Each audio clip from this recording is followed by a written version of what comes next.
कराडने जी पापं केलेली आहेत, सरपंचांना ज्या पद्धतीने हलहल करून मारलेलं आहे, एसआयटीला सुद्धा पुरावे मिळाले, सीआयडीनं सुद्धा योग्य चौकशी केली म्हणून वाल्मिक कराड यांना सुद्धा मोका लागला. आता माननीय बीड जिल्हा सत्र न्यायालयाने 22 जानेवारी पर्यंत परत एकदा पोलीस कोठडी दिली. समर्थक रस्त्यावर आले.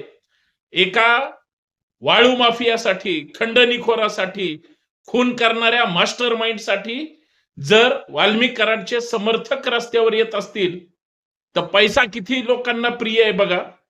म्हणजे एखाद्याचा जीव गेलाय हे कराडच्या समर्थकांना दिसत नाही, पण पैशासाठी सगळे विकले गेले.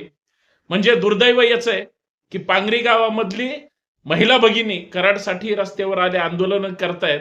कोणी टावरवर चढलंय, कोणी पाण्याच्या टाकीवर चढलंय. एक लक्षात घ्या, तुम्ही गुन्हेगाराचं समर्थन करताय, हे वाईट आहे. गुन्हेगाराचं समर्थन करणं म्हणजे गुन्ह्यात सहभागी होणं. का पोलीस सहन करतायत? का सरकार बघतंय.